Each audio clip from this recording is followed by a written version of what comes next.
કે આમાં હું હાવ બેકસુર છું, હું નિર્દોષ છું. બરાબર. રાજકોટમાં છેલ્લા કેટલાક દિવસથી ચર્ચાના કેન્દ્રમાં રહેલા કથિત લવ જેહાદના કેસમાં આજે એક નવો વળાંક સામે આવ્યો છે. એક તરફ પરિણીતાએ મુસ્લિમ યુવક સામે ધર્મ પરિવર્તન માટે દબાણ અને બ્લેકમેલિંગ અને ત્રાસ સહિતના ગંભીર આરોપો લગાવ્યા છે, તો બીજી તરફ આ સમગ્ર મામલામાં ચર્ચામાં આવેલી અનિશાએ આ તમામ આરોપોને ફગાવી દીધા છે. પરંતુ અનિશા જ્યારે મીડિયા સમક્ષ પહોંચી હતી ત્યારે તેની ધરપકડ કરવામાં આવી છે અને ત્યારે મામલો વધુ ગરમાયો છે. શું છે સમગ્ર મામલો, આવો વિગતે વાત કરીએ આ અહેવાલમાં. નમસ્કાર, હું છું આસિફ કાદરી અને સ્વમાન સાથે તમારું સ્વાગત છે. રાજકોટમાં એક પરિણીતાએ મુસ્લિમ યુવક જેનું નામ અફઝલ છે તેની સામે ગંભીર આરોપ કર્યા છે.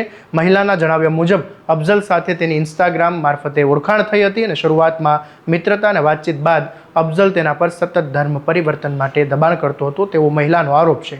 એટલું જ નહીં, મહિલાનો દાવો છે કે તેને પોતાનું લગ્ન જીવન તોડવા માટે પણ વારંવાર દબાણ કરવામાં આવતું હતું. મહિલાએ દુષ્કર્મ અને ધમકી, બ્લેકમેલિંગ સહિતના કેટલાક આરોપો લગાવ્યા અને બાદમાં ફરિયાદ નોંધાઈ. મહિલાના પરિવારનો આરોપ છે કે અગાઉ પણ આ આરોપી સામે અનેક ફરિયાદો નોંધાઈ ચૂકી છે, છતાં સમયસર તેની સામે કડક કાર્યવાહી કરવામાં નથી આવી. રાજકોટમાં 2 દિવસ પહેલા આ જે કેસ છે તે ચર્ચાનો કેન્દ્ર બન્યો હતો અને આ મામલો સામે આવતા જ મુખ્ય ફરિયાદીઓ નહીં પરંતુ તેની સાથે સંકળાયેલા કેટલાક લોકોની ભૂમિકા સામે પણ સવાલ થયા હતા. ફરિયાદીનો આરોપ હતો કે તેની જે બહેનપણી છે અનિશા, તેણે આરોપી સાથે તેની ઓળખાણ કરાવી હતી. મુલાકાત કરવામાં અનિશાની મહત્વની ભૂમિકા હતી અને આક્ષેપો બાદ અનિશાનું નામ પણ આ સમગ્ર કથિત લવ જેહાદનો જે કેસ છે તેમાં ચર્ચાનું કેન્દ્ર બન્યું હતું. આ દરમિયાન અનિશા મીડિયા સમક્ષ આવી અને પોતાના પર લાગેલા તમામ આરોપોને તે નકારી રહી હતી. આગળ વાત કરીએ પહેલા આ અનિશા શું કહી રહી છે એ સાંભળી લો. આખો મામલો એમાં એવું છે કે આમાં હું હાવ બેકસુર છું, હું નિર્દોષ છું. બરાબર.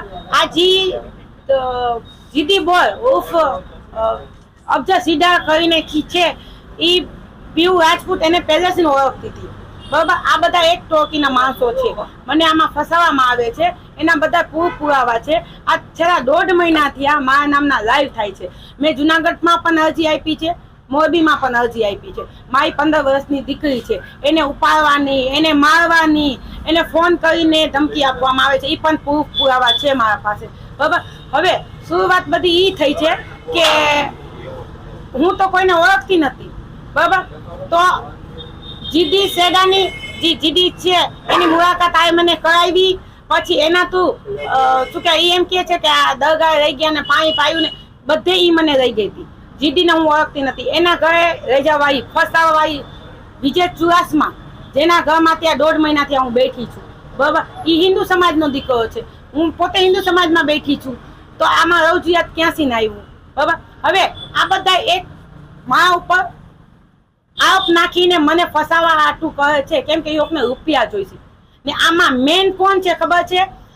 વિજય છત્ર ભુજ, જે અહીંયા રાજકોટ બિલોંગ કરે છે. મારા પાસે બધા પુરાવા છે. બીજું પીયુ રાજપૂત, ત્રીજું જીદી એના ભેગો હતો.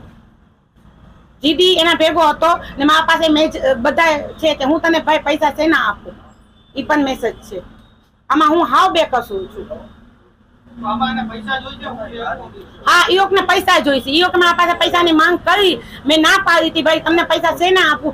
એના હિસાબે એ લોકો મને આ બધી મેટરોમાં ફસાવે છે. મારી નાખવાની ધમકી, લાઈવ કરીને છયું બતાવવાની ધમકી, ગાડી લઈને મને જુનાગઢમાં મારવા આવવાની ધમકી, મોરબીમાં પહોંચવાની ધમકીઓ બધા. મેં પોતે મોરબીમાં એસપી સાહેબની ઓફિસે ગઈ છું મારી દીકરીને 15 વર્ષની દીકરીને લઈને. ને રવજીયાદની વાત કરે છે તો એની મમ્મી મોમેડિયન છે, મુસઈ સમાજની દીકરી હતી અને એના પપ્પા હિન્દુ સમાજ છે. બરાબર. તો એ 2 મેરેજ કર્યા છે. એની ભાભી મોમેડિયન છે, એનો ભાઈ હિન્દુ સમાજ છે. તો એ 2 મેરેજ કર્યા છે. અત્યારે હું પોતે હિન્દુ સમાજમાં છું. તો આમાં એને ક્યાં છે અમે મુસલમાન સમાજમાં રહેવાની વાત થાય? એ મને કયું હાલો. ને આ મારી અરજી છે, આ મેં જુનાગઢમાં અરજી દીધેલી છે.